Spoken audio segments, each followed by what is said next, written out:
اس رکوع میں رمضان کے روزوں اور روزوں کے چند مسائل کو بیان کیا گیا۔ ارشاد فرمایا یا ایھا الذین آمنوا، اے ایمان والوں، کتب علیکم الصیام، کتب فرض کیا گیا، علیکم تم پر،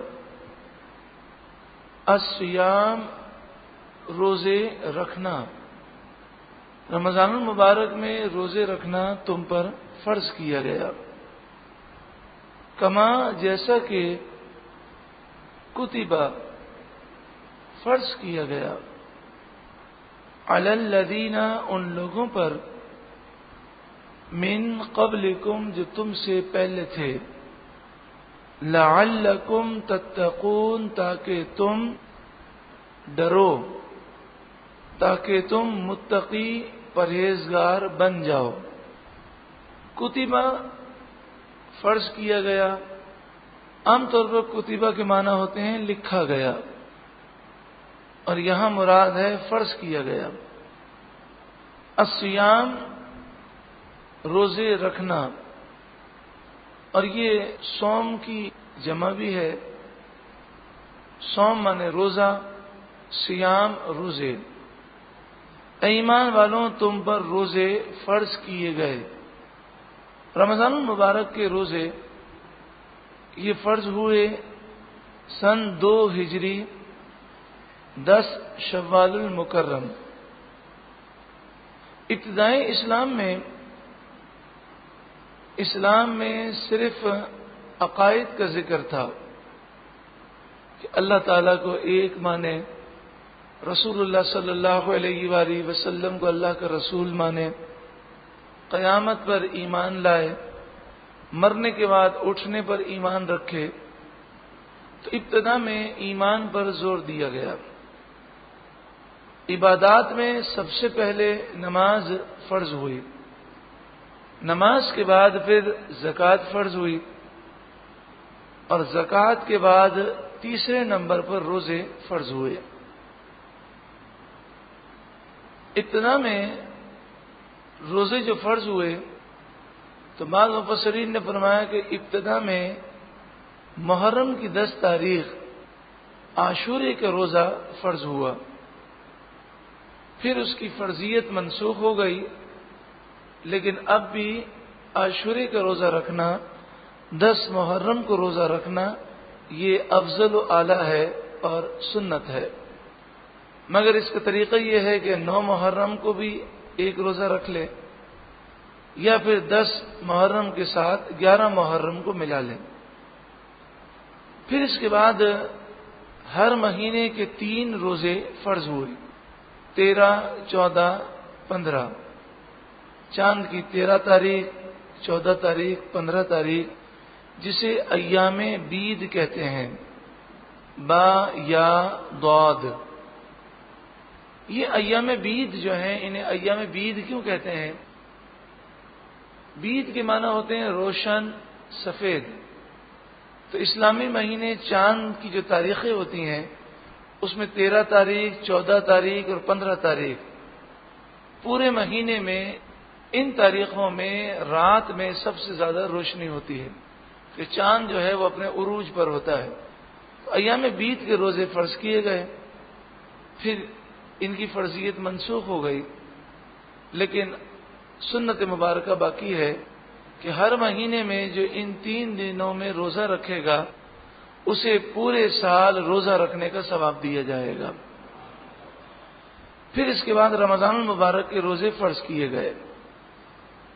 رمضان المبارک کے روزے فرض کیے گئے تو ابتدا میں یہ تھا، آپ روزہ رکھنا چاہیں تو روزہ رکھیں، اور روزہ رکھنا نہ چاہیں تو اس کا فدیہ دے دیں، اور یہ تندرست شخص کو بھی اس کی اجازت تھی کہ تندرست آدمی ہے، اس کی مرضی ہے روزہ رکھنا چاہے تو روزہ رکھے، ورنہ ہر روزے کے بدلے میں صدقہ فطر کی رقم 2 کلو اور 50 گرام آٹا جو ہے وہ کسی غریب کو دے دیں۔ لیکن پھر بعد میں یہ حکم نازل ہوا کہ تندرست آدمی کو فدیہ دینا جائز نہیں. تندرست آدمی کو تو روزے ہی رکھنے ہیں. ہاں جو بیمار ہو، مسافر ہو، بہت زیادہ بوڑھا ہو، تو وہ رمضان المبارک میں روزے نہ رکھ سکتا ہو تو نہ رکھے. لیکن بعد میں جب روزہ رکھنے کی طاقت پیدا ہو، یعنی مسافر جب مقیم بن جائے، بیمار جب تندرست ہو جائے، تو اسے بعد میں روزے کی قضا کرنی ہوگی. لیکن ایسا بیمار یا ایسا بوڑھا کہ وہ روزہ نہ رکھ سکے اور آئندہ بھی روزہ رکھنے کی اس میں طاقت پیدا ہونے کا کوئی امکان نہیں ہے، تو اسے چاہیے کہ وہ ہر روزے کے بدلے میں فدیہ دے دے. جب یہ چیز فرض ہو گئی کہ تندرست آدمی کو روزہ ہی رکھنا ہے، وہ فدیہ نہیں دے سکتا، اور دو اختیارات نہیں ہیں کہ وہ روزہ رکھے یا فدیہ دے دے، ایسا اختیار نہیں ہے، تو ابتدا میں یہ حکم دیا گیا کہ رمضان المبارک میں مغرب کے بعد افطار کا وقت ہو گیا تو اس کے بعد اگر کوئی سو گیا تو سوتے ہی اسے کھانا پینا اور عمل زوجیت یہ منع ہو جائے گا. اور اگر مغرب کے بعد وہ سویا نہیں ہے تو جب تک وہ عشاء کی نماز نہ پڑھے وہ کھا پی سکتا ہے، عمل زوجیت کر سکتا ہے. اور عشاء کی نماز پڑھ لی تو اب یہ کھانا پینا اور عمل زوجیت کرنا ممنوع ہو جاتا تھا. پھر بعد میں رمضان المبارک کی راتوں میں کھانے پینے اور عمل زوجیت کی اجازت دے دی گئی اور فرمایا گیا کہ صبح صادق سے لے کر غروب آفتاب تک روزے کی نیت کے ساتھ ان چیزوں سے بچنا ضروری ہے. باقی رمضان کی جو راتیں ہیں اس میں کھانے پینے کی اجازت دی گئی. تو یہ آپ نے دیکھا کہ مختلف تبدیلیاں آئیں اور مختلف تبدیلیوں کے ساتھ روزے کی فرضیت میں تبدیلی ہوئی، اور پھر جو روزے کی انداز کو اور جس چیز کو جس انداز میں روزہ فرض کر دیا گیا، اب وہ مسائل قیامت تک قائم و دائم ہیں، اور ان کی فرضیت میں اور جو قطعی مسائل ہیں اس میں کوئی تبدیلی اب قیامت تک نہیں ہو سکتی. اے ایمان والوں، تم پر روزہ فرض کیا گیا کما کتب علی الذین من قبلکم، جیسا کہ تم سے پہلے لوگوں پر روزے فرض کیے گئے. اس سے معلوم ہوا کہ پچھلی امتوں میں بھی روزے کی عبادت تھی، لیکن مختلف دن تھے، مختلف انداز تھے، اور ہمارا روزہ رکھنے کا انداز دوسرا ہے، لیکن روزہ فی نفسی عبادت پچھلی شریعتوں میں موجود تھی. لعلکم تتقون، تاکہ تم متقی پرہیزگار بن جاؤ، تاکہ تم اللہ سے ڈرو. روزے کا مقصد صرف بھوکا پیاسا رکھنا مقصود نہیں، بلکہ تمہاری ٹریننگ کرانا مقصود ہے کہ جب تم بھوکے پیاسے رہو، عمل زوجیت سے بچو، تو تمہاری ٹریننگ ہو جائے کہ ایک حلال کام تھا، جب شریعت نے منع کر دیا تو ہم نے اللہ کے حکم پر صبح صادق سے لے کر غروب آفتاب تک اس حلال کام کو چھوڑ دیا. تو ہم اللہ کے حکم کے بندے ہیں، اس کے فرمانبردار ہیں. رب العالمین جو حکم فرمائے ہم اسی پر عمل کریں گے. شدید بھوک لگی ہے، شدید پیاس لگی ہے، بڑی شدید گرمی ہے، افطار کا وقت ہونے میں ابھی 2 منٹ باقی ہیں، کوئی دیکھنے والا نہیں، لیکن بندہ اللہ کے حکم پر اللہ کے خوف کی وجہ سے وہ نہ کھاتا ہے نہ پیتا ہے. تو یہ اس کی ٹریننگ ہے. اللہ دیکھ رہا ہے، اللہ اگر مجھے حلال چیز کھانے سے منع کر دے پھر بھی میں نہیں کھاؤں گا، تو جو چیزیں فی نفسی حرام ہیں اور جو کام گناہ ہیں وہ میں کیسے کر سکتا ہوں. اگر کوئی شخص روزہ رکھے اور روزہ رکھنے کے باوجود اسے تقوی نہ ملے، پرہیزگاری نہ ملے، تو اس میں اس کا اپنا قصور ہے، اس کی کوئی غلطی ہوگی، وہ روزے کے ظاہری اور باطنی آداب کو بجا نہیں لاتا ہوگا. تو اسے اپنی اصلاح کی کوشش کرنی چاہیے. جیسے قرآن مجید فرقان حمید میں فرمایا ان الصلاۃ تنہی عن الفحشاء والمنکر، بے شک نماز بے حیائی اور برے کاموں سے روکتی ہے. اگر کوئی شخص نماز بھی پڑھے اور بے حیائی اور برے کاموں سے نہ رکے تو نماز کا قصور نہیں ہے، اس کی اپنی نماز میں کوتاہیاں ہوں گی. تو وہ ظاہری اور باطنی آداب کے ساتھ نماز ادا کرے تاکہ اس کی نماز اسے بے حیائی اور برے کاموں سے روکے. ایامن معدودات، ایامن دن، معدودات گنتی کے، یہ چند دن ہیں، کوئی زیادہ دنوں کی بات نہیں ہے. اللہ نے تمہیں زندگی عطا فرمائی تو سال میں صرف 29 دن ہے یا 30 دن ہے، چند دنوں کی مشقت ہے، اور اس پر کیا تمہیں اللہ اجر عطا فرمائے گا؟ کہ فرمایا روزہ سب سے افضل عبادت ہے، کیونکہ یہ ایک ایسی عبادت ہے کہ جب تک کوئی اپنے منہ سے نہ کہے کہ میں نے روزہ رکھا ہے، روزے کا علم نہیں ہو سکتا. کوئی کمرہ بند کر کے کھا پی لے اور باہر نکل کر روزے دار جیسا چہرہ بنا لے، کسی کو کیا پتہ چلے؟ تو روزہ بندے اور رب کے درمیان یہ ایک ایسی عبادت ہے جسے اللہ ہی جانتا ہے، بندہ جانتا ہے. اسی لیے فرمایا کہ ہر نیک عمل کا ثواب 10 گنا سے لے کر 700 گنا تک دیا جائے گا، لیکن روزہ میرے لیے ہے، اس کی جزا میں ہوں. بعض نے اس طرح ترجمہ کیا کہ اس کی جزا میں دوں گا. دونوں کے معنی سبحان اللہ. اس کی جزا میں دوں گا یعنی بے حساب اس کا ثواب دوں گا، اور اس کی جزا میں ہوں یعنی روزہ میرے لیے ہے تو میں اس کا ہو جاؤں گا، اور جب میں اس کا ہو جاؤں گا تو ساری کائنات اس کی ہو جائے گی. حضرت ابو امامہ رضی اللہ تعالیٰ عنہ نے نبی اکرم صلی اللہ علیہ وآلہ وسلم سے پوچھا یا رسول اللہ صلی اللہ علیہ وآلہ وسلم سب سے افضل نفلی عبادت کون سی ہے؟ تو آپ نے فرمایا روزہ رکھنا. عرض کیا رسول اللہ صلی اللہ علیہ وآلہ وسلم اس کے بعد سب سے افضل نفلی عبادت کون سی ہے؟ فرمایا روزہ رکھنا. عرض کیا رسول اللہ اس کے بعد کون سی نفلی عبادت ہے؟ فرمایا روزہ رکھنا. وہ جتنی دفعہ سوال کرتے رہے رسول اللہ فرماتے رہے روزہ رکھنا روزہ رکھنا.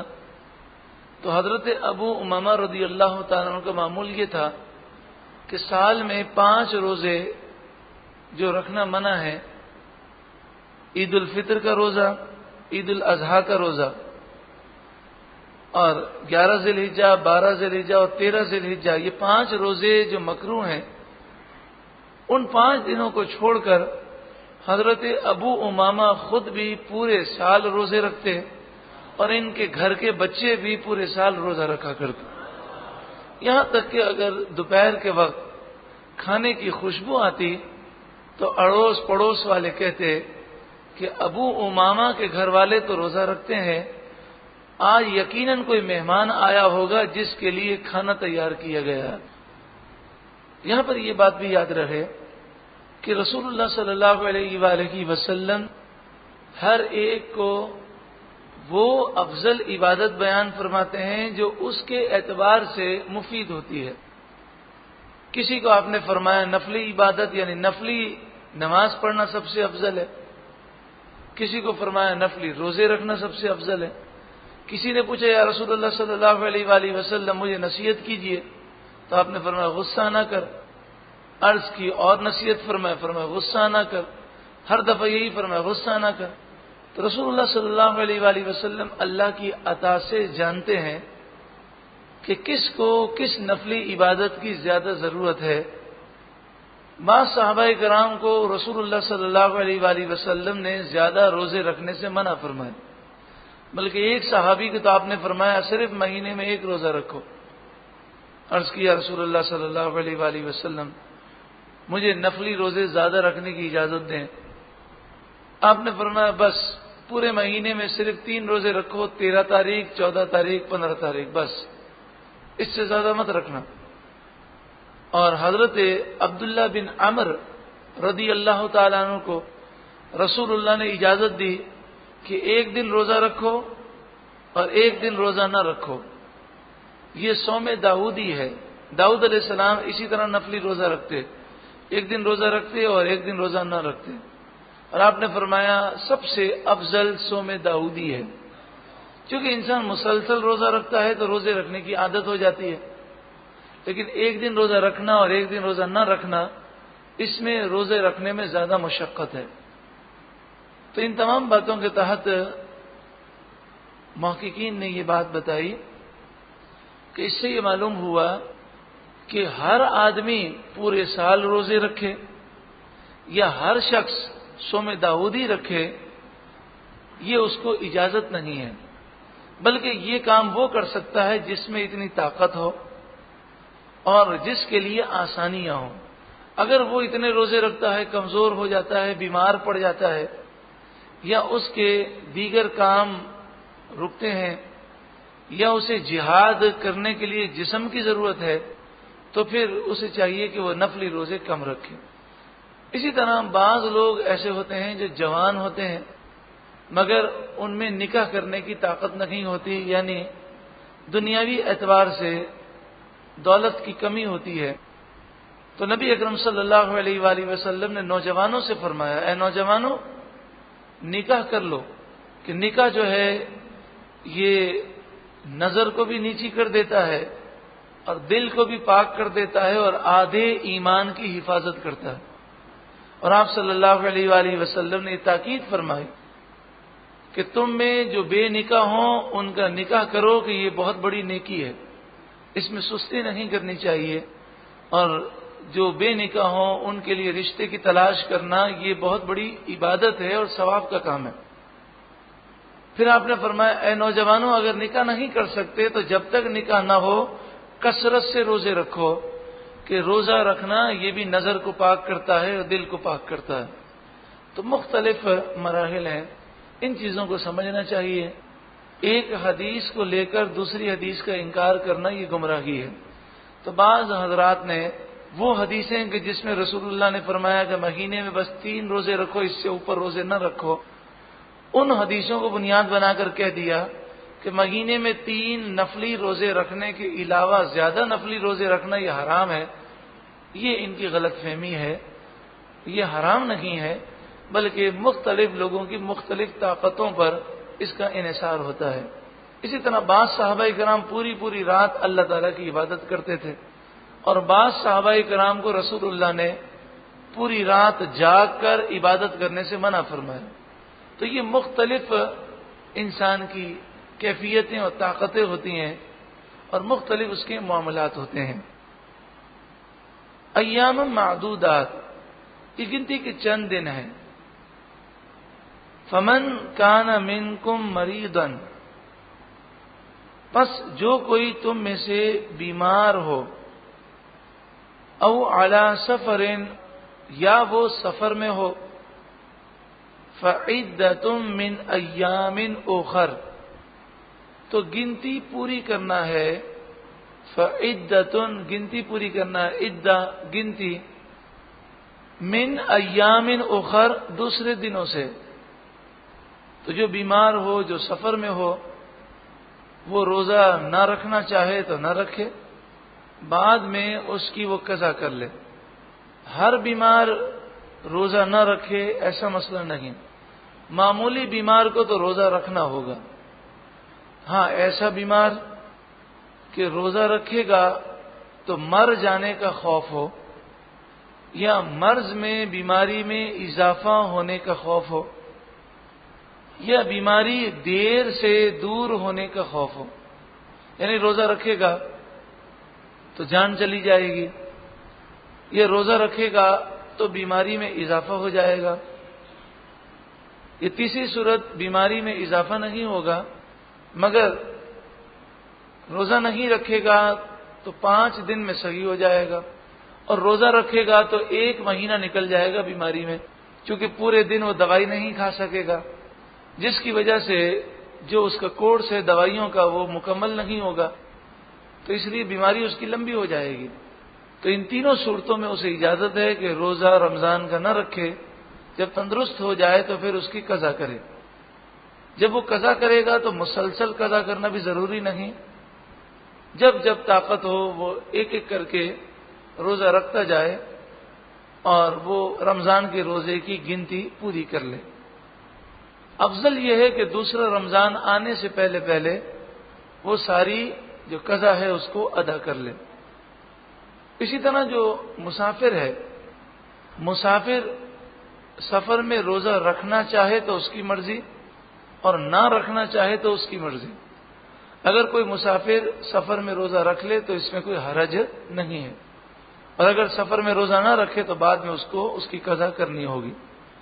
سفر سے یہاں مراد شرعی سفر ہے، یعنی اپنی آبادی اپنے شہر سے باہر جانے کا ارادہ ہو، اور باہر بھی 92 کلومیٹر یا اس سے دور جانے کا ارادہ ہو۔ پھر صرف ارادے سے کام نہیں ہوگا، صبح صادق سے پہلے اس کا سفر شروع ہو چکا ہو، سحری کا وقت ختم ہوا اور ابھی وہ اپنے شہر میں ہے اور اسے 1 گھنٹے کے بعد شہر سے باہر نکلنا ہے، تو اس پہ روزہ رکھنا فرض ہے، وہ روزہ نہیں چھوڑ سکتا۔ ہاں، صبح صادق سے پہلے مثلا 4 بجے 3 بجے یا اس سے اور مزید پہلے وہ اپنے شہر سے باہر نکل گیا، اور جب شہر سے باہر نکلا تو اس کی نیت ہے 92 کلومیٹر یا اس سے دور جانے کی، تو اب وہ مسافر بن گیا۔ اب صبح صادق کا وقت آیا تو اسے اختیار ہے کہ وہ روزہ رکھنا چاہے تو روزہ رکھے اور روزہ نہ رکھنا چاہے تو نہ رکھے۔ یہ جو بیماری کا ذکر کیا گیا کہ بیماری بڑھنے کا خطرہ ہو، مرنے کا خطرہ ہو، یا دیر سے تندرست ہونے کا خطرہ ہو، تو اس میں صرف وہم سے روزہ نہ رکھنے کی اجازت نہ ہوگی کہ آپ کو وہم پڑ گیا، اس سے اجازت نہ ہوگی، بلکہ دلیل سے ثابت ہو، یا اس نے روزہ رکھ کر تجربہ کیا ہو کہ اس کی تکلیف بڑھ گئی ہے، یا کسی ایسے مسلمان ڈاکٹر نے، حکیم نے، طبیب نے کہ جو ماہر ہو، اس نے اسے کہا ہو، اور وہ ڈاکٹر و طبیب حکیم ایسا ہونا چاہیے کہ اس کے گناہ لوگوں پر ظاہر نہ ہو، یا تو وہ گناہ گار بالکل ہی نہ ہو، یا اعلانیہ گناہ وہ نہ کرتا ہو۔ ایسا ڈاکٹر جو مسلمان نہ ہو، یا وہ ماہر نہ ہو، یا وہ اعلانیہ گناہ کرتا ہو، تو اس کے کہنے پر روزہ نہ رکھنا اس کی اجازت نہیں ہے، پھر دلیل چاہیے یا پھر تجربہ چاہیے۔ مثال کے طور پر گردے کا مریض ہے، اور یہ ایک دلیل بالکل واضح ہے کہ گردے کا ایک ایسا مریض کہ جو پانی نہیں پیتا تو اس کے درد میں اضافہ ہو جاتا ہے، اور وہ اگر وقفے وقفے سے دوائی کھاتا ہے اور پانی پیتا ہے تو اس کی طبیعت جو ہے وہ درست رہتی ہے۔ تو یہ ایک ایسی دلیل ہے کہ اس کی صورت میں وہ اگر رمضان کے روزے نہ رکھے اور پھر بعد میں جب تندرست ہو جائے تو وہ روزے کی قضا کر سکتا ہے۔ لیکن ہر گردے کا جو مریض ہے اسے روزہ رکھنے سے ایسی تکلیف نہیں ہوتی، ہلکا پھلکا درد ہو یا ہلکی پھلکی تکلیف ہو تو اس صورت میں روزہ رکھنا ہوگا۔ جو عورت امید سے ہو، حاملہ ہو، یا جو عورت اپنے بچے کو دودھ پلاتی ہو اور اسے یہ خطرہ ہو کہ روزہ رکھوں گی تو میں ایسی بیمار پڑ جاؤں گی کہ مر جاؤں گی، یا میرا بچہ جو ہے وہ دودھ کی کمی کی وجہ سے بیمار پڑ جائے گا، جان سے جانے کا خطرہ ہو یا بیمار پڑنے کا خطرہ ہو، تو اس صورت میں وہ روزہ ابھی نہ رکھے، پھر بعد میں اس کی قضا کر لے۔ اور ایسی حاملہ عورت یا ایسی دودھ پلانے والی عورت کہ اسے ایسی کسی تکلیف کا اندیشہ نہ ہو تو پھر اس صورت میں اسے رمضان کے روزے رکھنے ہوں گے۔ وَعَلَى الَّذِينَ يُطِيقُونَهُ، اور ان لوگوں پر کہ جو روزہ رکھنے کی طاقت نہیں رکھتے، فدیۃ، فدیہ دینا ہے، طعام مسکین، ایک مسکین کا کھانا، یعنی صدقہ فطر کی رقم یا 2 کلو 50 گرام آٹا وہ کسی ایسے غریب کو دے دیں جو زکوٰۃ کا مستحق ہو. یہ ایک روزے کا فدیہ ہے. پیچھے یہ بیان کیا گیا کہ جو بیمار اور مسافر روزہ نہ رکھے وہ بعد میں گنتی پوری کرے. اب یہ بتایا گیا کہ وہ بعد میں بھی گنتی پوری رکھنے کی طاقت نہ رکھے. مثلا شیخ فانی ہے، اتنا بوڑھا مرد یا اتنی بوڑھی عورت کہ بڑھاپے کی وجہ سے، کمزوری کی وجہ سے وہ روزہ نہ رکھ سکے، اور اب مزید بھی امید نہیں، کیونکہ بڑھاپا ایک ایسا مرض ہے جو بڑھتا ہی جاتا ہے. یہ گردے کا مریض ہے، شوگر کا مریض ہے، اور اس کا مرض اس قدر شدت پر ہے کہ وہ روزہ رکھنے کی طاقت نہیں رکھتا. اور یہ مرض عام طور پر ایسے ہوتے ہیں کہ بعد میں بھی روزہ رکھنے کی عام طور پر لوگوں کو امید نہیں ہوتی. تو اس صورت میں وہ فدیہ دے سکتا ہے. اور اگر فدیہ دینے کے بعد میں روزہ رکھنے کی طاقت آ جائے تو اب روزوں کی قضا کرنی ہوگی. لیکن ایسے مریض، ایسے بیمار کہ جو ابھی تو روزہ رکھنے کی طاقت نہیں رکھتے مگر بعد میں روزہ رکھنے کی طاقت ملنے کی امید ہے، تو انہیں فدیہ دینا جائز نہیں. وہ فدیہ دیں گے تو وہ قبول نہیں ہوگا. اسی طرح فدیہ کسی کے انتقال کے بعد بھی دیا جاتا ہے. تو اس نے وصیت کی ہو یا اس کے ورثہ اس کے وہ روزے جو قضا ہو گئے اور وہ اسے ادا نہ کر سکا، اس کا فدیہ دینا چاہیں، اور اگر وصیت کی ہو تو فدیہ دینا اس کے مال سے ضروری ہے، تو وہ ہر روزے کے بدلے میں ایک صدقہ فطر کی رقم کسی زکوٰۃ کے مستحق غریب کو دے دیں. یہاں پر ایک چیز اور سمجھنا بھی ضروری ہے. بعض مفسرین نے فرمایا وَعَلَى الَّذِينَ يُطِيقُونَهُ کا ترجمہ یوں ہے کہ جو روزہ رکھنے کی طاقت رکھتے ہوں وہ چاہیں تو روزہ رکھیں اور چاہیں تو فدیہ دے دیں. تو اس قول کے مطابق یہ آیت بعد میں منسوخ ہو گئی کہ پہلے اس بات کی اجازت تھی کہ روزہ رکھنا چاہیں تو روزہ رکھ لیں اور روزہ نہ رکھنا چاہیں تو فدیہ دے دیں، چاہے تندرست آدمی ہو. لیکن پھر بعد میں یہ حکم دیا گیا کہ تندرست آدمی کو تو روزہ رکھنا ضروری ہے. فمن تطوع خیرا فهو خیر اللہ. لیکن یہاں پر یہ عرض کر دوں، اعلیٰ حضرت امام اہل سنت امام احمد رضا علیہ رحمہ اور اکثر محققین کی یہی رائے ہے کہ اس سے مراد یہی ہے کہ جو روزہ رکھنے کی طاقت نہ رکھتا ہو اور آگے بھی اسے کوئی امید نہ ہو تو وہ زندگی میں ہر روزے کے بدلے میں ایک ایک فدیہ ادا کر دیں. فمن تطوع خیرا، ایک روزے کے بدلے میں ایک صدقہ فطر کی رقم دے، اور کوئی اس سے زیادہ دینا چاہے، یعنی 90 روپے بنتے ہیں تو 100 روپے دینا چاہے، ایک ایک روزے کے بدلے میں 500 روپے دینا چاہے، 1000 روپے دینا چاہے، 5000 روپے ایک ایک روزے کے بدلے میں دینا چاہے، تو اس میں کوئی حرج نہیں.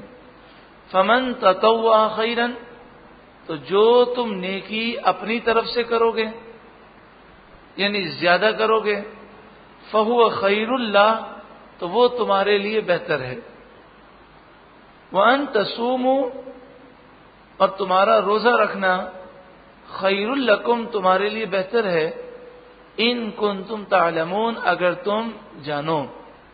معنی یہ ہے کہ اگر مریض اور مسافر روزہ رکھنے کی کوشش کرے اور روزہ رکھ لے اور یہ ہمت کر لے تو یہ اس کے لیے بہتر ہے. اور جو مفسرین کہتے ہیں کہ آیت کا مفہوم یہ ہے کہ روزہ رکھو تو تمہاری مرضی اور روزہ نہ رکھو اور فدیہ دے دو تو تمہاری مرضی، اور ابتدائی اسلام کی بات ہے، ابتدائی دور کی بات ہے، تو وہ اس کا مطلب یہ بیان کرتے ہیں کہ ٹھیک ہے روزہ رکھنا نہ رکھنا تمہارے اختیار میں تھا، مگر روزہ رکھنا تمہارے لیے بہتر ہے اگر تم جانو. تو یہ جو دوسری تفسیر بیان کی گئی اس کے مطابق یہ آیت کریمہ اگلی آیت سے منسوخ ہو گئی، یعنی اس کا حکم منسوخ ہو گیا اور ایک مخصوص پیریڈ کے لیے اس کا حکم نازل ہوا تھا. تو اس طرح اس آیت کریمہ میں 2 قول ہو گئے. شہر رمضان الذی انزل فیہ القرآن، شہر مہینہ، رمضان کا مہینہ، الذی انزل فیہ القرآن، جس میں قرآن نازل کیا گیا۔ قرآن نازل کیا گیا رمضان کے بعد۔ اس آیت کریمہ کے بارے میں ایک بیان کیے گئے کہ قرآن مجید فرقان حمید لوح محفوظ پر تھا۔ پورا قرآن رمضان المبارک کی شب قدر لوح محفوظ سے پہلے آسمان پر، آسمان دنیا پر نازل کیا گیا، اور آسمان دنیا پر ایک مقام ہے بیت العزت، وہاں پر پورا قرآن پاک اتار کر رکھا گیا، اور پھر وہاں سے تقریباً 23 سال کے عرصے میں یہ تھوڑا تھوڑا نازل ہوتا رہا۔ دوسرے معنی یہ ہے کہ رسول اللہ صلی اللہ علیہ وآلہ وسلم پر پہلی وحی جو غار حرا میں نازل ہوئی، وہ پہلی وحی رمضان المبارک میں شب قدر میں نازل ہوئی۔ تو قرآن لوح محفوظ سے آسمان دنیا پر نازل ہوا رمضان المبارک میں، اور رمضان ہی میں رسول اللہ پر قرآن کے نازل ہونے کی ابتدا ہوئی۔ شہر رمضان الذی انزل فیہ القرآن، رمضان کا وہ مہینہ جس میں قرآن نازل ہوا۔ تیسرے معنی مفسرین نے یہ بیان کیے کہ فیہ کے معنی ہے جس کے بارے میں۔ فیہ کے معنی کیا ہے؟ جس کے بارے میں، یعنی رمضان کا وہ مبارک مہینہ ہے جس کی فضیلت کے بارے میں قرآن ہے، یعنی قرآن نے جس مہینے کی فضیلت بیان کی۔ تو پورے قرآن میں رمضان ہی واحد مہینہ ہے جس کا نام ذکر کیا گیا۔ رمضان المبارک اتنا پیارا مہینہ ہے کہ نبی اکرم صلی اللہ علیہ وآلہ وسلم 2 مہینے پہلے جب رجب کا چاند دیکھتے تو دعا کرتے، اللہم بارک لنا فی رجب و شعبان وبلغنا رمضان، اے اللہ ہمارے لیے رجب و شعبان میں برکتیں عطا فرما اور ہمیں رمضان دیکھنا نصیب فرما۔ صحابہ کرام علیہم رضوان 6 مہینے پہلے سے رمضان کو پانے کی دعا کرتے، اور جب رمضان گزر جاتا تو 6 مہینے تک رمضان میں کی جانے والی عبادتوں کی قبولیت کے لیے دعا کرتے۔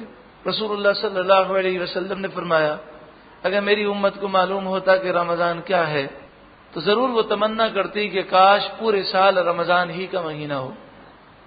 رمضان اور قرآن کا ایسا تعلق ہے، نبی اکرم صلی اللہ علیہ وآلہ وسلم نے رمضان المبارک میں قرآن کا دور اس طرح فرمایا کہ جبریل امین سے بھی دور فرمایا اور حضرت عبداللہ بن مسعود سے بھی دور فرمایا، یعنی رسول اللہ جبریل امین کو قرآن سناتے، جبریل امین رسول اللہ کی بارگاہ میں قرآن پڑھتے، رسول اللہ حضرت عبداللہ بن مسعود کو قرآن سناتے، پھر حضرت عبداللہ بن مسعود رسول اللہ کو قرآن سناتے۔ اس طرح پورے قرآن کا دور آپ رمضان المبارک میں فرماتے۔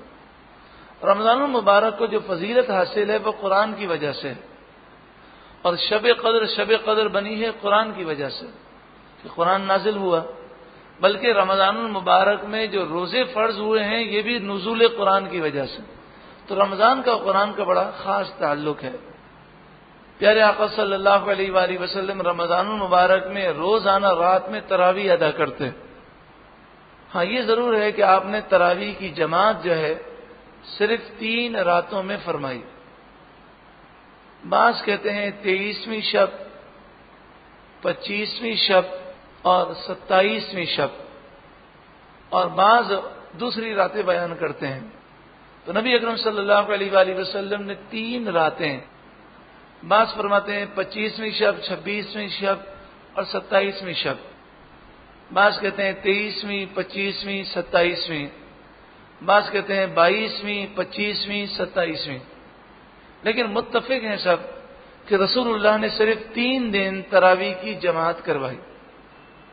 جب تیسرا دن آیا تو اتنے صحابی تراویح کے لیے جمع ہو گئے کہ جگہ نہیں تھی، مسجد نبوی شریف بھر گئی۔ آپ صلی اللہ علیہ وآلہ وسلم نے 4تھی رات آپ نے تراویح نہیں پڑھائی، اور آپ نے فرمایا میں تمہارے شوق کو دیکھ کر خوش ہوتا ہوں کہ تمہیں میرے پیچھے تراویح پڑھنے کا کتنا ذوق ہے، کتنا شوق ہے، مگر مجھے یہ ڈر لگتا ہے کہ کہیں اس طرح کرنے سے تراویح پڑھانا تم پر فرض نہ ہو جائے۔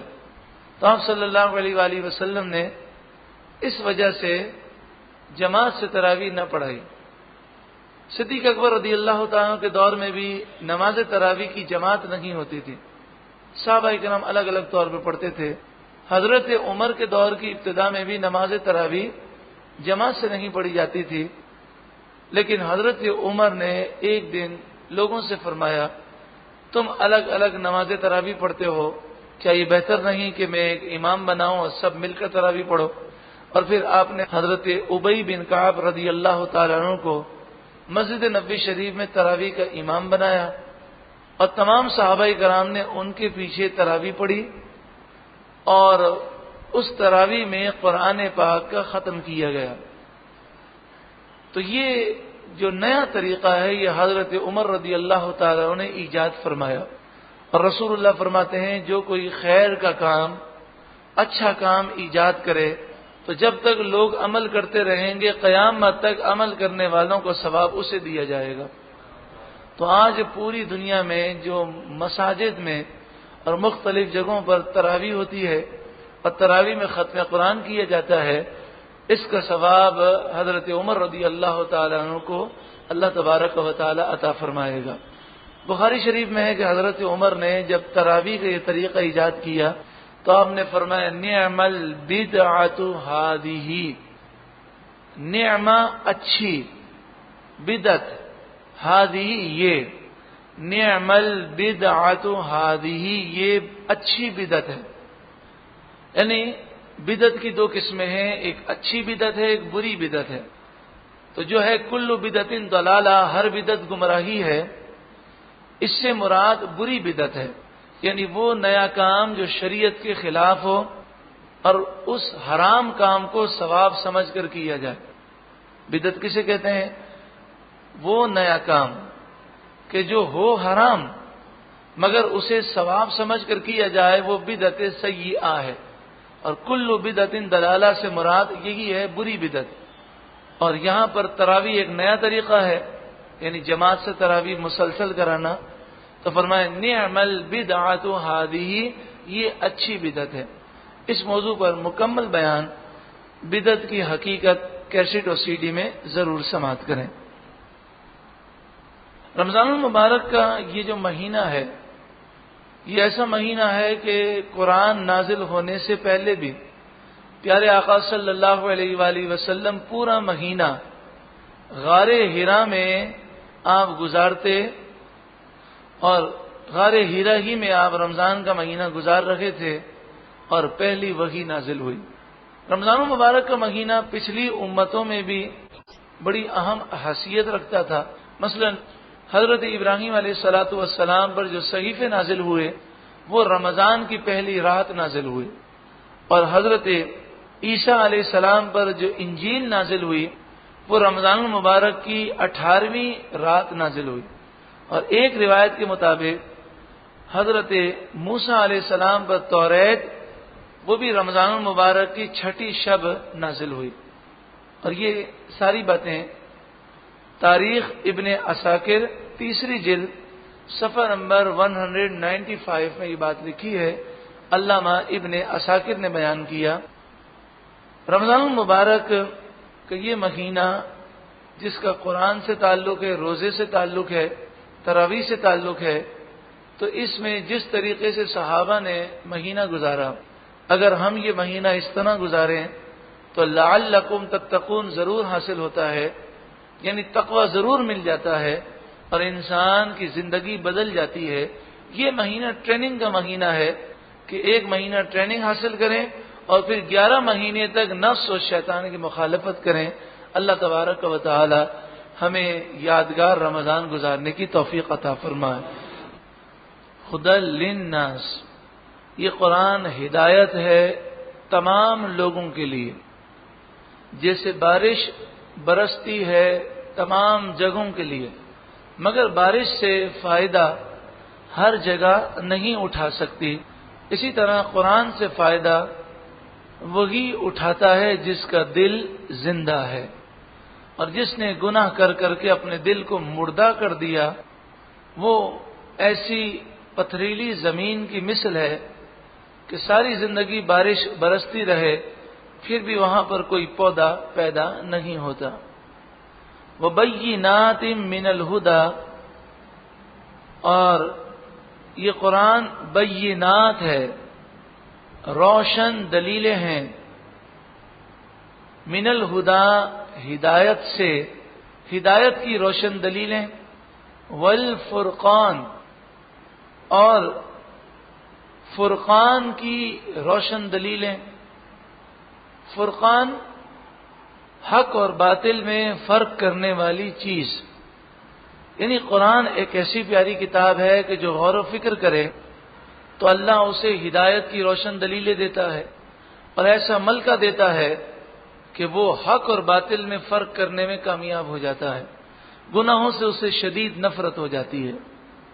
فمن شہید منکم الشہر، تو جو کوئی شہیدہ موجود ہو، جو کوئی موجود ہو، منکم تم میں سے، الشہرا اس مہینے میں، یعنی جو کوئی رمضان کا مہینہ پائے، رمضان کے مہینے میں زندہ ہو، فلیصم ہو، تو اسے چاہیے کہ وہ اس کا روزہ رکھے۔ اس سے معلوم ہوا کہ رمضان کا مہینہ جو پائے گا اسے روزہ رکھنا ضروری ہے، اور جو رمضان کا مہینہ نہ پائے وہ روزہ نہ رکھے۔ تو اگر کسی علاقے میں چاند نظر آ گیا اور وہ دور کا ملک ہے تو وہاں کے لوگوں نے رمضان کا مہینہ پا لیا تو وہ روزہ رکھیں، اور اگر ہمارے علاقے میں چاند نظر نہیں آیا اور وہ اتنا دور کا علاقہ ہے کہ ان کا چاند دیکھنا وہ ہم پر اپلائی نہیں ہوتا، تو پھر ہم اس وقت روزہ رکھیں گے جب ہم چاند دیکھیں گے۔ اور نبی اکرم صلی اللہ علیہ وآلہ وسلم نے یہ بھی فرمایا کہ رمضان کا جو مہینہ ہوتا ہے، ہر مہینے کے متعلق فرمایا کہ وہ یا تو 29 کا ہوتا ہے یا 30 کا، اور روزوں کی گنتی کے متعلق فرمایا یا تو 29 روزے رکھو اور اگر چاند نظر نہ آئے تو 30، تو روزوں کی گنتی 30 سے اوپر نہیں ہوتی۔ اور پھر یہ فرمایا جب لوگ عید کریں تو تم عید کرو۔ تو ساری حدیثوں سے یہ مسائل اخذ کیے گئے۔ مثلا ایک شخص یہاں پر ہے، یہاں پر چاند نہیں ہوا، وہ مدینہ منورہ حاضر ہوتا ہے، مکہ مکرمہ حاضر ہوتا ہے، وہاں پر چاند ہو چکا ہے، لوگ روزہ رکھ رہے ہیں، تو وہاں پر اسے پہنچ کر روزہ رکھنا ہے۔ یہاں سے وہ روزہ رکھ کر جاتا ہے اور اس نے 5 روزے رکھے ہیں، وہاں پہ پہنچا تو وہاں ان کا 7واں روزہ ہے یا 6واں روزہ ہے۔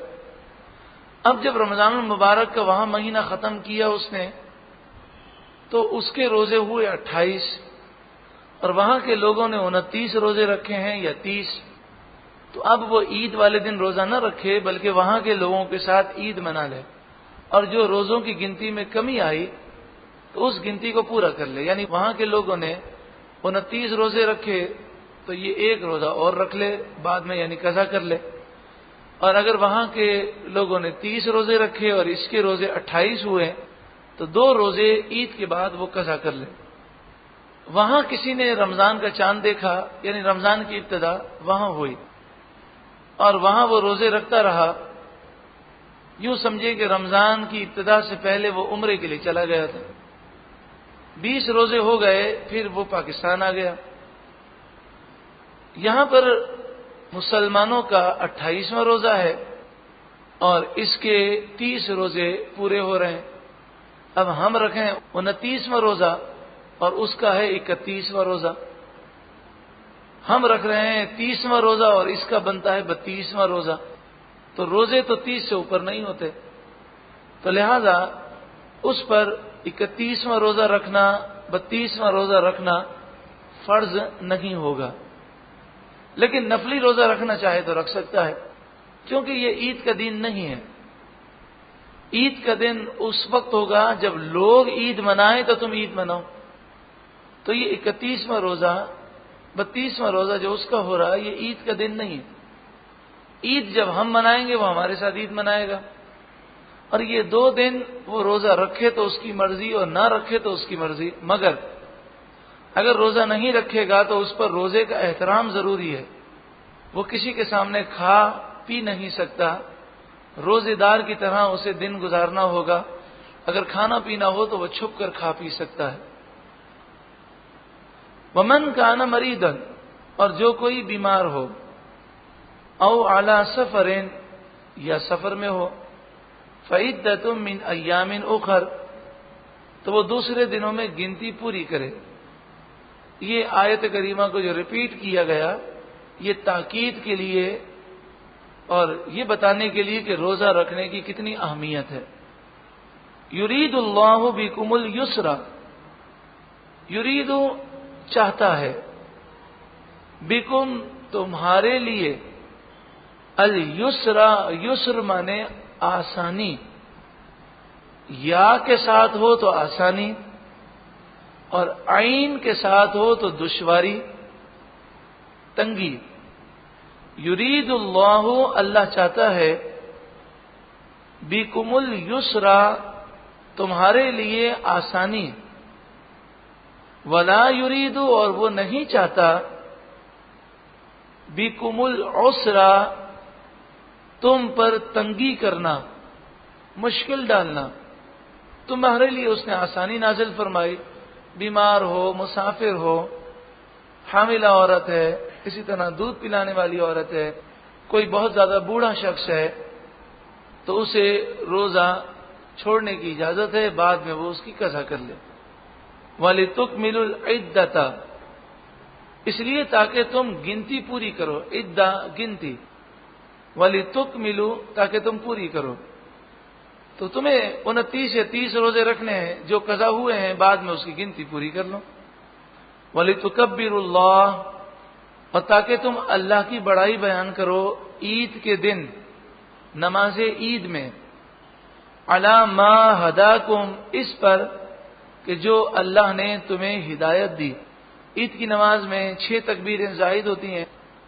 وَلِتُكَبِّرُوا اللَّهَ، اور تاکہ تم اللہ کی تکبیر بیان کرو، بڑائی بیان کرو، عَلَى مَا هَدَاكُمْ، اس بات پر شکر ادا کرتے ہوئے کہ اس نے تمہیں ہدایت دی، وَلَعَلَّكُمْ تَشْكُرُونَ، اور تاکہ تم شکر کرو۔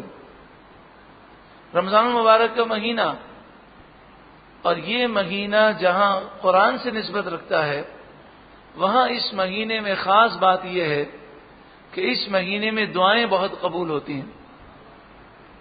افطار کا وقت، سحری کا وقت، یہ وہ اوقات ہیں کہ اس میں دعا رد نہیں ہوتی۔ رات کے اوقات کہ جب رحمت الہی پکار پکار کر کہتی ہے کوئی مغفرت کا سوالی کہ اسے بخش دیا جائے، ہے کوئی روزی کا طالب کہ اسے روزی دی جائے۔ اب دعا کی فضیلت کا ذکر ہے۔ وَإِذَا سَأَلَكَ عِبَادِي عَنِّي، وَإِذَا، اور جب، سَأَلَ پوچھیں، کا آپ سے، عبادی میرے بندے، عنی میرے بارے میں، اے محبوب صلی اللہ علیہ وآلہ وسلم، جب میرے بندے میرے بارے میں آپ سے سوال کریں اور یہ پوچھیں کہ ہمارا رب کہاں ہے۔ شان نزول اس کا یہ ہے کہ صحابہ کرام علیہم رضوان نے اللہ تعالی کی محبت اور اللہ کی الفت میں گم ہو کر ایک دن رسول اللہ سے یہ سوال کیا کہ یا رسول اللہ، اللہ کہاں ہے؟ تو اس پر یہ آیت کریمہ نازل ہوئی، فَإِنِّي قریب، تو آپ کہہ دیں بے شک میں قریب ہوں، بے شک میں قریب ہوں۔ دیکھیں، کوئی چیز اگر جگہ کے اعتبار سے ہمارے قریب ہو، مثلا یہ گلاس ہے، یہ جگہ کے اعتبار سے میرے قریب ہے، تو جو جگہ کے اعتبار سے مجھ سے دور ہوگا، یہ گلاس اس سے بھی دور ہوگا۔ تو اللہ تعالیٰ جگہ سے پاک ہے، کیونکہ جگہ مانی جائے تو اللہ تعالیٰ جگہ کے اعتبار سے جس کے قریب ہے تو دوسرے سے پھر دور ہوگا۔ تو اللہ تبارک و تعالیٰ ہر ایک کے قریب ہے، کیونکہ وہ جگہ سے پاک ہے، سمت سے پاک ہے، اور وہ جسم سے پاک ہے۔ اللہ تبارک و تعالی جنت میں اعلیٰ مقام عطا فرمائے حضرت علامہ مولانا شفیع اوکاڑوی علیہ رحمہ کو۔ آپ کی کیسٹیں اور آپ کی کتابیں، اس میں ایک کمال ہے کہ بڑے بڑے مسئلے کو آپ بڑی آسانی سے سمجھا دیتے ہیں۔ اگر ان کی کیسٹیں آپ کو ملیں تو آپ سنیں۔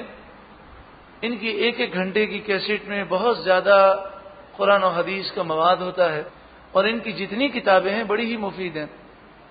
تو آپ ایک دن ارشاد فرمانے لگے، بعض لوگ کہتے ہیں کہ دور و نزدیک سے صرف اللہ سنتا ہے، اور جو یہ عقیدہ رکھے کہ رسول اللہ صلی اللہ علیہ وسلم یا صحابہ کرام یا اولیاء دور و نزدیک سے سنتے ہیں، اس نے تو انہیں اللہ کے برابر کر لیا۔ تو یہ سوچ بالکل غلط ہے، کیونکہ اللہ کا سننا ذاتی ہے اور بندوں کا سننا اللہ کی عطا سے ہے، تو اس لیے کبھی برابری تو ہو نہیں سکتی۔ لیکن آپ نے یہاں پر ایک دوسرا نقطہ بیان کیا۔ آپ نے فرمایا میں یہ کہتا ہوں کہ دور و نزدیک سے سننا یہ بندے کی صفت ہے، اللہ دور سے نہیں سنتا۔ یہ کہہ کر آپ خاموش ہو گئے۔ مجمع پر ایک حیرت کے آثار چھا گئے، یہ کیا بات ہوئی؟ پھر آپ نے کہا میرا جملہ پھر سنو، دور و نزدیک سے سننا یہ بندے کی صفت ہے، اللہ کی صفت نہیں، اللہ دور سے نہیں سنتا۔ پھر آپ نے فرمایا دور سے وہ سنے جو دور ہو، میرا رب دور ہے ہی نہیں۔ تو جو یہ کہتا ہے کہ اللہ دور سے سنتا ہے وہ تو اللہ کو دور مان رہا ہے۔ اللہ تعالیٰ تو فرماتا ہے وَإِذَا سَأَلَكَ عِبَادِي عَنِّي فَإِنِّي قَرِيبٌ، اللہ دور ہی نہیں ہے۔ تو فرمایا انہوں نے اللہ کو جانا نہیں، وَمَا قَدَرُ اللَّهَ حَقَّ قَدْرِهِ، انہوں نے اللہ کی شان ہی نہ جانی جیسے کہ جاننی چاہیے۔ انہوں نے اپنے رب کو دور سمجھا ہے، اس لیے وہ گمراہ ہوئے۔ تو دور و نزدیک سے سننا تو یہ بندے کی صفت ہے، اللہ تعالیٰ تو دور ہے ہی نہیں کہ دور سے سنے، وہ تو قریب ہے۔ پھر آپ نے فرمایا یہ کہہ سکتے ہیں اللہ بھی قریب سے سنتا ہے، بندہ بھی قریب سے سنتا ہے، تو بھئی یہ تو برابری ہو گئی۔ تو آپ نے فرمایا یہ بھی برابری نہ ہوئی کہ اللہ کا سننا ذاتی ہے، بندے کا سننا اللہ کی عطا سے ہے۔ اللہ کا سننا ہمیشہ سے ہے، بندے کا سننا اس وقت سے ہے جب سے اللہ نے طاقت دی۔ اللہ کا سننا غیر متناہی ہے، لا محدود ہے، بندے کا سننا اتنا ہے جتنی اللہ نے طاقت دی۔ تو فرمایا جب یہ فرق ہو گیا تو برابری نہ ہوئی، اور جب برابری نہ ہوئی تو شرک بھی نہ ہوا۔ وَإِذَا سَأَلَكَ عِبَادِي عَنِّي فَإِنِّي قَرِيبٌ، اور جب آپ سے میرے بندے میرے بارے میں سوال کریں تو آپ ان سے کہہ دیں کہ اللہ فرماتا ہے بے شک میں قریب ہوں، اجیب، میں جواب دیتا ہوں، میں جواب دیتا ہوں، دعوت الداعی، پکارنے والے کی پکار پر، دعا مانگنے والے کی دعا پر، اذا دعانی، جب وہ مجھ سے دعا کرے۔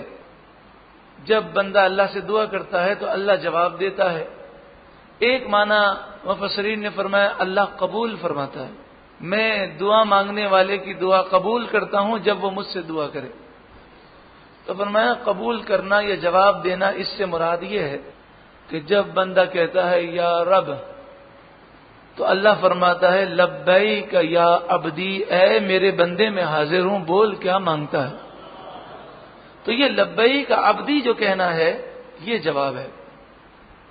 باقی جہاں تک یہ ہے کہ جو مانگا وہی مل جائے تو یہ اس کے فضل پر موقوف ہے۔ کبھی کبھی انسان جو مانگتا ہے وہی عطا کر دیا جاتا ہے، اور کبھی کبھی دیا تو وہی جاتا ہے لیکن فوراً نہیں دیا جاتا، بلکہ ہمارے فائدے کی وجہ سے، ہماری حکمت کی وجہ سے کہ ہمیں فائدہ پہنچے، تاخیر کی جاتی ہے۔ اور کبھی ایسا ہوتا ہے کہ بندے کو دنیا میں نہیں دیا جاتا، اس کے بجائے دعا مانگنے پر آخرت میں ثواب دیا جائے گا، اور جب آخرت میں دعا مانگنے کا ثواب ملے گا تو بندہ یہ تمنا کرے گا کہ کاش میری کوئی دعا مجھے دنیا میں عطا نہ کی جاتی اور آج آخرت میں مجھے ثواب ملتا۔ کبھی کبھی ایسا ہوتا ہے کہ انسان کوئی چیز مانگ رہا ہوتا ہے لیکن اس میں اس کا نقصان ہوتا ہے، نفع کسی اور چیز میں ہوتا ہے، تو اسے وہ چیز دے دی جاتی ہے۔ اور ایک اور نکتہ جو بہت ہی پیارا ہے، فرمایا کبھی کبھی دعا مانگنے والے کی پکار رب کو اتنی پیاری ہوتی ہے کہ فرمایا جاتا ہے اسے عطا نہ کرو، یہ مانگتا رہے، مجھے اس کا مانگنا بہت پسند ہے۔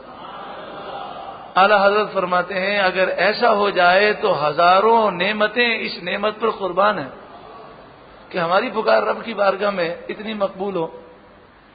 کبھی دعا مانگنے والا گناہگار ہوتا ہے، جیسے حرام کماتا ہے، جھوٹ بولتا ہے، دعا مانگنے کے آداب بجا نہیں لاتا، اس لیے دعا اس کی قبول نہیں ہوتی، یعنی جو مانگتا ہے وہ عطا نہیں ہوتا۔ کبھی وہ ناجائز اور غلط چیز مانگ رہا ہوتا ہے، تو ناجائز چیز کی دعا کرنا یہ جائز نہیں۔ دعا کے لیے یہ شرط ہے کہ جب دعا مانگے تو یقین کے ساتھ مانگے، میں گناہگار ہوں، سیاہکار ہوں، لیکن میرا رب اس کی رحمت بہت بڑی ہے اور وہ مجھے اپنی رحمت سے ضرور عطا فرمائے گا۔ اور دوسری شرط یہ ہے کہ کبھی بھی مایوس نہ ہو، جلدی نہ مچائے۔ رسول اللہ نے فرمایا بندے کی دعا قبول ہوتی ہے جب تک جلدی نہ مچائے۔ پوچھا گیا کہ جلدی سے کیا مراد ہے؟ تو آپ نے فرمایا یہ کہنا میں نے تو دعائیں مانگی، میری تو دعا قبول ہی نہیں ہوئی، تو یہ کہتا ہے تو پھر قبولیت سے محروم کر دیا جاتا ہے۔ دعا کے اول آخر حمد کرے، ثنا کرے، درود و سلام پڑھے اور درمیان میں دعا مانگے تو اس کی دعا انشاءاللہ قبول ہوگی۔ فَلْيَسْتَجِيبُوا لِي، دعا کی قبولیت کے لیے یہاں پر دو شرطیں بیان کی گئیں۔ فَلْيَسْتَجِيبُوا لِي، میں دعا تو قبول کروں گا مگر انہیں بھی چاہیے۔ فَلْيَسْتَجِيبُوا لِي یہ ہم نے 3 مرتبہ ریپیٹ کیا، یہ بہت زیادہ اہم ہے۔ پس انہیں چاہیے کہ وہ میرا کہنا مانیں۔ وَلْيُؤْمِنُوا بِي، اور چاہیے کہ وہ مجھ پر یقین رکھیں۔ لَعَلَّهُمْ يَرْشُدُونَ، تاکہ وہ ہدایت پا جائیں، جو وہ مانگ رہے ہیں وہ نعمت انہیں مل جائے۔ تو دعا کی قبولیت کے لیے ایک شرط یہ ہے کہ یقین ہو، دوسری شرط ہے بندہ رب کی فرما برداری کرے۔ رمضان مبارک کی راتوں میں زوجہ سے صحبت کرنا منع تھا، اگر کوئی عشاء کی نماز پڑھ لے یا اسے نیند آ جائے، لیکن پھر اس کی اجازت دے دی گئی۔ احل لکم، احلنا حلال کیا گیا، لکم تمہارے لیے، لیلۃ الصیام روزوں کی رات میں، الرفث الی نسائکم اپنی بیویوں سے صحبت کرنا، ہن لباس لکم وہ تمہارے لیے لباس ہیں، وانتم لباس لہن اور تم ان کے لیے لباس ہو۔ لباس جو ہوتا ہے اس سے انسان کا جسم چھپ جاتا ہے، لباس وہ پردہ ہے، لباس سے جسم کے عیب چھپ جاتے ہیں۔ لباس زینت ہے، حسن و جمال میں نکھار پیدا کرتا ہے، لباس راحت دیتا ہے، لباس سردی گرمی کی تکلیف سے بچاتا ہے۔ تو اس آیت کریمہ کا مطلب یہ ہے تمہاری بیویاں تمہارے لیے لباس ہیں اور تم ان کے لیے لباس ہو، یعنی اچھی بیوی اور اچھا شوہر یہ ایک دوسرے کے لیے پردہ ہیں، ایک دوسرے کے عیب چھپاتے ہیں، زینت ہیں، حسن و جمال کا نکھار پیدا کرتے ہیں، ایک دوسرے کو راحت دیتے ہیں اور ایک دوسرے کو تکلیف سے بچاتے ہیں۔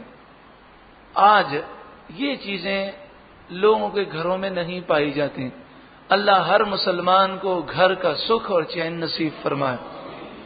علم اللہ، اللہ جانتا ہے، انکم بے شک تم، کنتم تختانون انفسکم، تم اپنی جانوں میں خیانت کیا کرتے تھے، یعنی رمضان کی راتوں میں صحبت کرنا منع تھا لیکن تم سے غلطی ہوئی، فتاب علیکم، پس اللہ نے تم پر رحمت کو نازل فرمایا، یعنی تمہاری توبہ قبول فرمائی، وعفا عنکم، اور تم سے درگزر کیا، فالآن، پس اب، باشروہن، ان عورتوں سے رمضان المبارک کی راتوں میں صحبت تم کر سکتے ہو، وابتغوا، اور تم تلاش کرو، ما کتب اللہ لکم، وہ جو اللہ نے تمہارے لیے لکھا، یعنی صحبت کرنے کا مقصد حصول اولاد ہونا چاہیے، اپنی آنکھوں اور اپنے نفس کی حفاظت مقصد ہونا چاہیے۔ بعض مفسرین نے فرمایا وابتغوا ما کتب اللہ لکم سے مراد ہے تم رمضان کی راتوں میں وہ تلاش کرو جو اللہ نے تمہارے لیے لکھی، تو فرمایا اس سے مراد ہے رمضان کی راتوں میں اللہ کی عبادت کثرت سے کرو، اور رمضان کے آخری عشرے کی طاق راتوں میں شب بیداری کر کے عبادت کر کے شب قدر کو تلاش کرو، وَكُلُوا وَاشْرَبُوا، یہ آیت کریمہ نازل ہوئی اس موقع پر کہ حضرت صورمہ بن قیس کھیتی باڑی کیا کرتے تھے، محنت مزدوری کر کے گھر آئے، گرمی کے دن تھے، روزہ رکھا تھا، رمضان کا مہینہ تھا، غروب آفتاب کے بعد آئے اور آپ نے کہا کہ میرے لیے افطار کے لیے کھانا تم پیش کرو، تو زوجہ جو ہیں وہ کھانا گرم کرنے لگیں، اس کو تیار کرنے لگیں، تو بیٹھے بیٹھے ان کی آنکھ لگ گئی، انہوں نے جگایا اور کھانا پیش کیا، تو اس وقت یہ حکم تھا کہ اگر کوئی مغرب کے بعد 1 سیکنڈ کے لیے بھی سو جائے تو اب کھانا پینا منع ہو جاتا ہے، تو انہوں نے انکار کر دیا اور کہا کہ اب تو میں کھا پی نہیں سکتا، میری تو آنکھ لگ گئی۔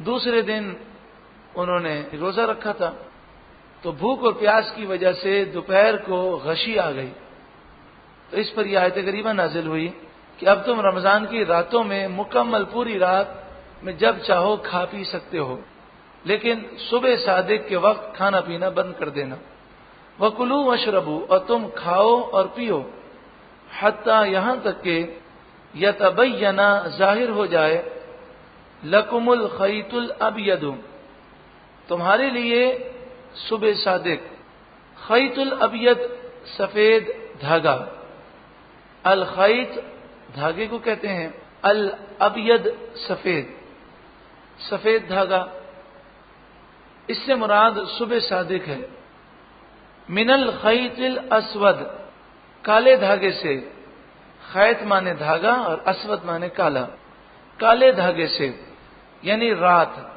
رات کے اندھیرے میں صبح صادق کی روشنی کی کرن وہ تم دیکھ لو، وہ ظاہر ہو جائے، من الفجر، فجر کے وقت، تو اس وقت تم کھانا پینا بند کر دو۔ صبح صادق کی کرن اس وقت دیکھی جا سکتی ہے کہ جب پورے شہر میں کہیں بھی کوئی روشنی نہ ہو، جیسے دیہاتوں میں یا جنگلوں میں کہ دور دور تک کہیں کوئی روشنی نہیں ہوتی، بادل آسمان پر نہ ہو، چاند آسمان پر نہ ہو، تو جیسے ہی صبح صادق کا وقت ہوتا ہے تو مشرق کی جانب لمبائی میں ایک روشنی کی کرن آسمان کے کنارے پر نظر آتی ہے، یہ جو پہلی کرن آتی ہے یہ بالکل باریک ہوتی ہے، یہ صبح صادق کا وقت ہے، پھر یہ روشنی پھیلتی جاتی ہے اور مکمل اجالا ہو جاتا ہے، تو صبح صادق کی اس کرن پر کھانا پینا بند کرنا ضروری ہے۔ تو قرآن نے اذان کا ذکر نہیں کیا، تو اذان پر یا اذان کے بعد روزہ بند نہیں کرنا، بلکہ صبح صادق کے وقت روزہ بند کر لینا ہے۔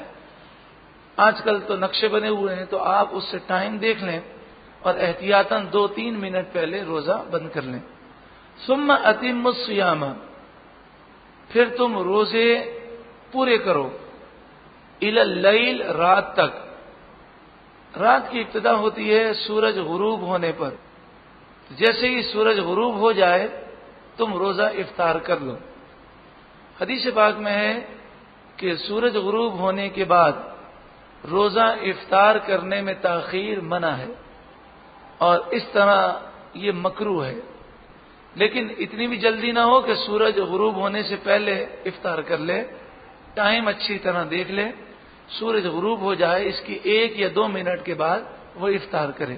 وَلَا تُبَاشِرُوهُنَّ وَأَنْتُمْ عَاكِفُونَ فِي الْمَسَاجِدِ، اور تم جب مسجدوں میں اعتکاف کرو تو دن اور رات کسی وقت بھی اپنی زوجہ سے قربت نہ کرو. مسجدوں میں اعتکاف کرو تو دن اور رات کسی بھی لمحے تم اپنی زوجہ سے قربت نہ کرو. تلک حدود اللہ، یہ اللہ کی حدیں ہیں. ولا تقربوها، تم اس کے قریب نہ جاؤ، یعنی اسے کراس نہ کرو. کذالک، اسی طرح یبین اللہ آیاتہ للناس، اللہ لوگوں کے لیے نشانیاں، آیتیں واضح بیان فرماتا ہے. لعلہم یتقون، تاکہ وہ اللہ سے ڈریں، تقوی اختیار کریں. ولا تأکلوا اموالکم بینکم بالباطل، اور تم دوسروں کا مال، آپس میں ایک دوسرے کا مال باطل طریقے سے نہ کھاؤ، یعنی کسی کا مال حرام طریقے سے حاصل نہ کرو. وَتُدْلُوا بِهَا إِلَى الْحُكَّامِ، اور حکام کی طرف اس مال کے ذریعے رسائی حاصل نہ کرو، یعنی رشوت دے کر مال کے اثر کے ذریعے حاکم قاضی کے پاس تم اپنی پہنچ نہ بناؤ. کیوں؟ لِتَأْكُلُوا فَرِيقًا مِّنْ أَمْوَالِ النَّاسِ بِالْإِثْمِ وَأَنْتُمْ تَعْلَمُونَ، اس لیے تاکہ تم لوگوں کے کچھ مال کو کھا لو گناہ کے ذریعے، حالانکہ تم جانتے ہو. اس آیت کا مفہوم یہ ہے کہ لوگوں کے مال کو ناجائز طور پر حاصل کرنے کے لیے تم اپنے پیسے لگا کر، رشوت دے کر، پولیس، فوج، رینجرز، حکومتی ارکان، قاضی، عدالت، کسی میں بھی تم رسائی حاصل نہ کرو کہ جس کا مقصد یہ ہو کہ تم اس سے دوستی کر لو اور پھر ان کے پاس مقدمہ لے جاؤ اور وہ جھوٹا فیصلہ تمہارے لیے کر دیں، تو اس کے فیصلے کرنے سے تمہارے لیے کوئی حرام چیز حلال نہ ہوگی. اللہ رب العالمین ہر قسم کے حرام کام سے، بالخصوص حرام ذرائع سے مال حاصل کرنے سے ہم سب کو محفوظ فرمائے.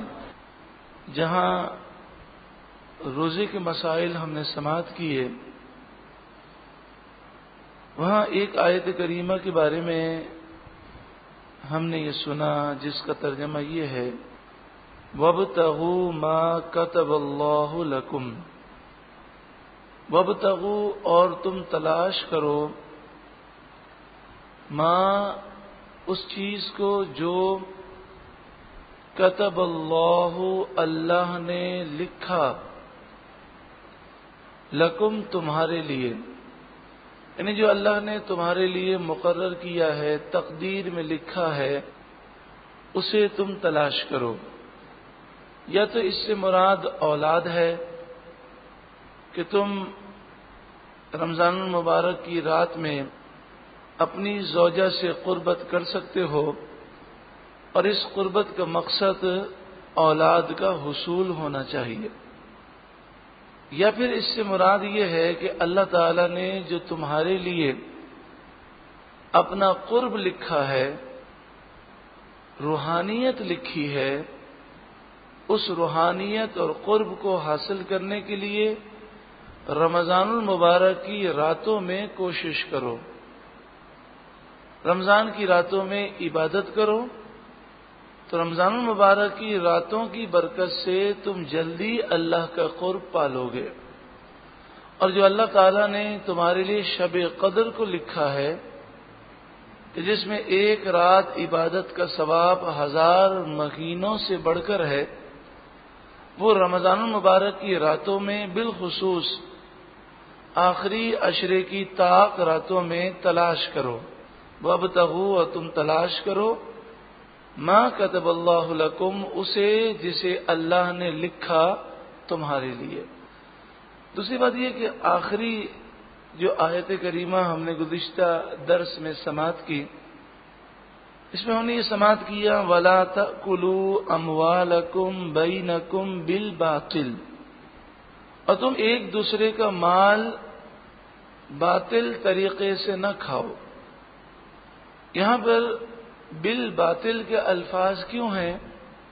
ایک دوسرے کا مال جائز طریقے سے تم حاصل کر سکتے ہو، جیسے بزنس کیا جاتا ہے تو بزنس میں جو نفع حاصل کیا جاتا ہے، اگر ایک چیز ہم نے 100 روپے کی خریدی ہے اور وہ ہم 110 روپے کی بیچتے ہیں تو وہ 10 روپے ہم دوسرے کے مال حاصل کرتے ہیں، دوسرے کا مال ہمارے پاس آتا ہے، لیکن یہ بزنس کا طریقہ ہے اور یہ جائز ہے، اس میں کوئی حرج نہیں ہے۔ اسی طرح دوسرے کا مال تمہارے پاس وراثت کے ذریعے آئے یا کوئی گفٹ کر دے، تحفہ دے، تو پھر اس صورت میں دوسرے کا مال لینے میں کوئی حرج نہیں۔ اسی طرح انسان کسی کے یہاں دعوت میں جاتا ہے تو اس وقت بھی وہ دوسرے کا مال کھاتا ہے، لیکن یہ تو اس کی طرف سے اجازت ہے۔ یہاں فرمایا کہ باطل طریقے سے ایک دوسرے کا مال نہ کھاؤ۔ وَلَا تَأْكُلُوا، کھانے سے منع کیا گیا، لیکن یہاں مراد ہے کسی بھی طریقے سے، ناجائز طریقے سے نہ کسی کا مال کھاؤ، نہ کسی کا مال لو، نہ کسی کا مال پہنو، نہ کسی کا مال استعمال کرو۔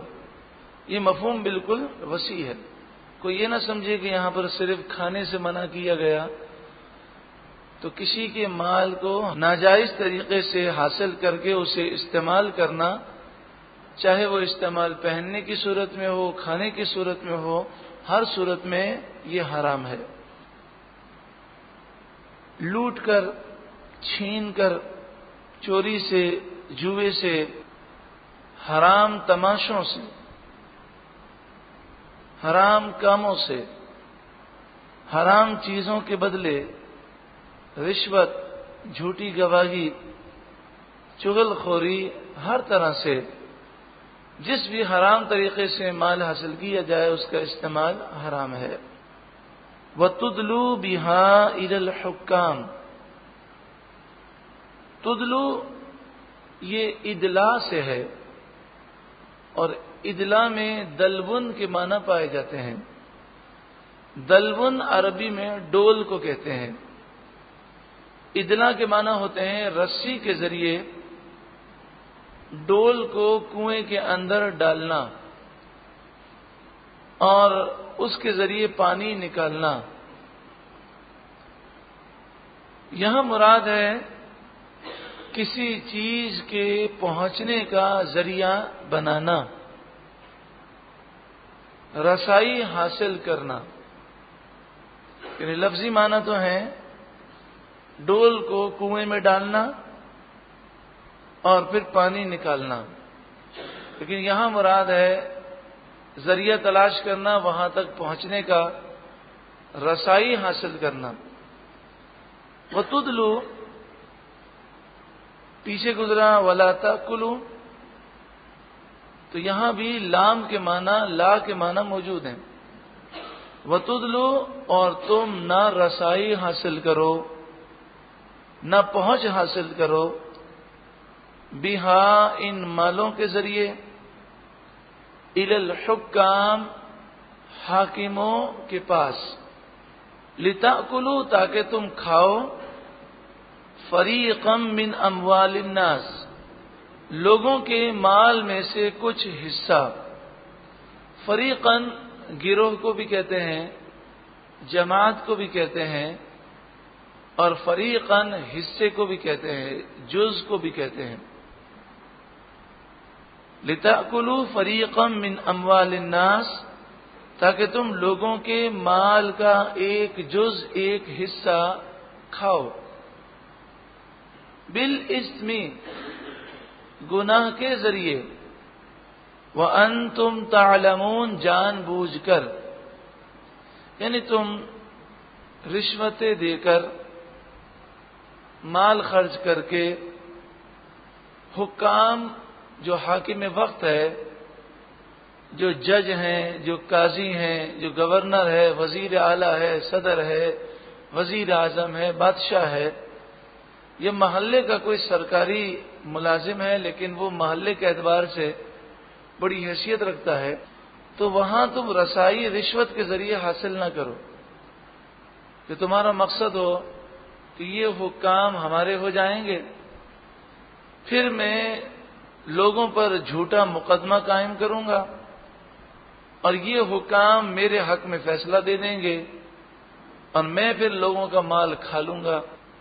تو حاکموں کے غلط فیصلے کو دینے سے وہ غلط فیصلہ تمہیں سنا دیں گے، تو ان کے حرام کو حلال کہنے سے تمہارے لیے حلال نہیں ہوگا۔ جیسے کوئی شخص اگر کسی مفتی کے پاس جائے اور مفتی کے سامنے وہ ایک سوال ایسا پیش کرے کہ اس میں وہ بات کو بدل کر پیش کرے، کہے کہ میں نے اپنی بیوی کو ایک طلاق دی ہے، تو آپ بتائیے اس کا شرعی حکم کیا ہے؟ تو مفتی تو ایک طلاق کا مسئلہ بتائے گا، وہ کہے گا اس کا شرعی حکم یہ ہے کہ جب تم نے ایک طلاق رجی دی ہے تو عدت کے دوران تم رجوع کر سکتے ہو، یہ عورت تم پر حرام نہیں ہوئی، لیکن اس نے حقیقت میں 3 طلاقیں دی ہیں، تو بتائیے مفتی نے اسے حلال کہہ دیا تو مفتی کے کہنے سے حلال تو نہ ہوئی، سوال بنانے والے نے غلط سوال پیش کیا، تو حقیقت حال جو ہے وہ نہیں بدل سکتا۔ تو اسی طرح حکام کے پاس اگر تم مقدمات لے جاؤ اور وہ تمہارے حق میں فیصلہ دے دیں تو اس سے بھی وہ حرام چیز تمہارے لیے حلال نہ ہوگی۔ تو اس آیت کریمہ میں ہمیں یہ درس دیا گیا کہ انسان کسی مسلمان کو نقصان نہ پہنچائے، اور حدیث پاک میں ہے کہ جو کسی مسلمان کو نقصان پہنچائے گا حدیث پاک میں اس پر لعنت آئی ہے۔ اللہ تعالی ہمیں دوسروں کو فائدہ پہنچانے کی توفیق عطا فرمائے۔ اگر ہم کسی کو فائدہ نہیں پہنچا سکتے تو کم از کم ہم نقصان پہنچانے سے محفوظ رہیں۔